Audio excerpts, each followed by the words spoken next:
So you tell me, is Jonathan Majors a secret serial abuser that beat his girlfriend after she caught him cheating and Hollywood knew he was crazy the entire time? Or is he the victim of a targeted attack by an unjust system looking to destroy another successful black man despite evidence that he didn't commit a crime at all, allegedly? Well, buckle up, because this is crazy. See, now his attorney is claiming that he was attacked and there was a witness that he was assaulted by his Caucasian girlfriend, and we'll get to the details of that crazy story. Oh, and the video evidence that shows that she might be lying about the injuries that she sustained during the fight, quote unquote. She's a liar. She's a little liar. One of those being a broken finger, but she goes out to the club after it and there's video of her using it. So, and if that's not spicy enough for you, on the other side, we now have reports that apparently there are multiple alleged abuse victims coming forward to cooperate with the DA to take down Majors. So on one side, she's lying and there's video evidence and witnesses to show she's lying. Then on the other side, there's women coming together to help the DA create a case against Majors. So what the hell is going on here? And even though there's still news coming out and no one knows exactly what happened yet, he's been dropped by his talent agency, his PR firm, lost 2 upcoming projects, he was removed from the Met Gala guest list, the Army took down their commercial that starred him, and Marvel is reportedly looking to replace him as Kang the Conqueror as they were just getting ready to give him $20 million. Whew, sounds like a bad day for your boy. So there's a lot of pieces to this story and we're gonna go through all of that. Do they know something that we don't know, or is Jonathan Majors just being burnt at the stake? Well, I'm going to let you decide.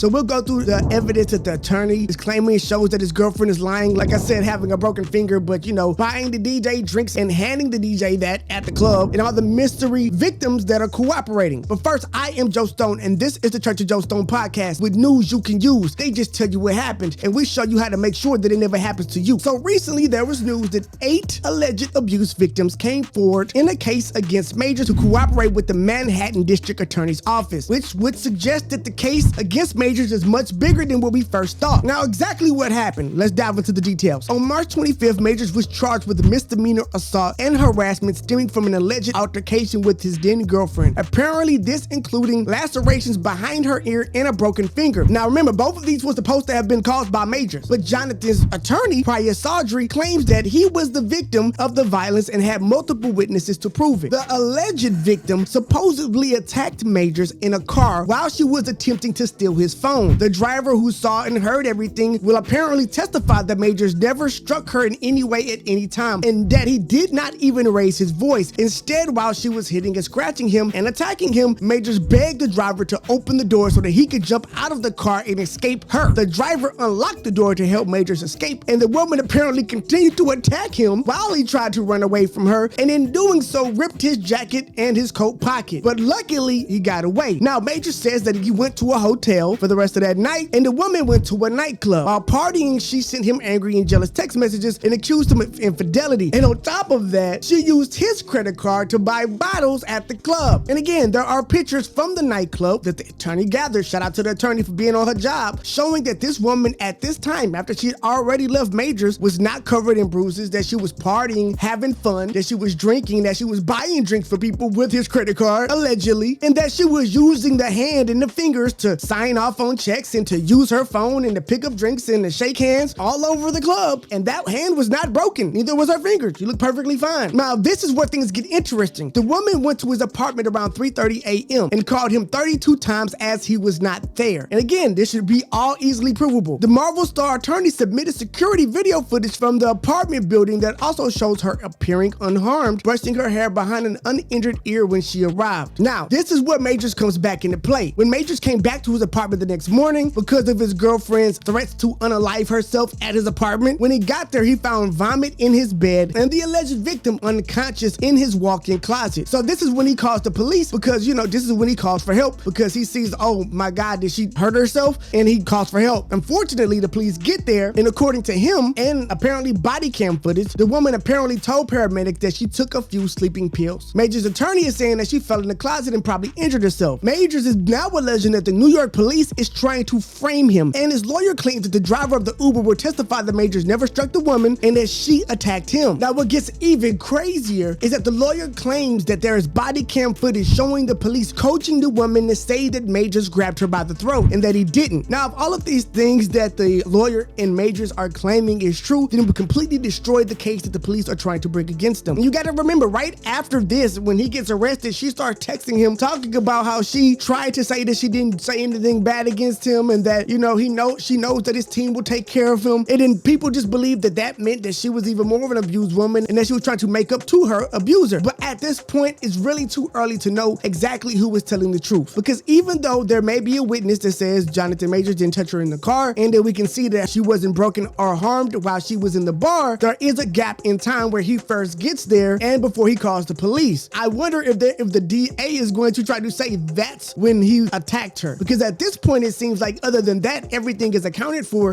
and it's going to be hard to make a case that he hurt her in any way. But at the same time, it doesn't mean that there aren't other stories that are true. Remember, many people from Hollywood started coming out once these allegations broke. And if these other women have stories that are true, that would be even more insane. Imagine the crime that you did not commit being the reason why you get canceled for all the crimes that you did commit. Jeez. And I'm not saying that's what happened, but I am saying that two things can be true at the same time. And somewhere in between his side, her side, the DA side, and 8 other women, allegedly, there's probably the truth in the middle. But at this point, I'm still hoping that Jonathan Majors is cleared and that these allegations are just allegations and that he's able to get back everything he lost if he is in the right. But if he is wrong and he did hurt all these women, I hope he gets exactly what is coming to him. But let me know what you think in the comments. Do you think that he's innocent? Do you think that he's guilty? Do you think this is a money play? Do you think that these women are just hopping on the bandwagon to get some fame? Do you think that this is a classic expose of a Hollywood quote-unquote bad actor and, you know, he's just getting exposed at this point? Let us know what you think in the comments. But I am Joe Stone. This is the Church of Joe Stone podcast with news you can use. They just tell you what happened and we make sure that it never happens to you. I will see you in the next one.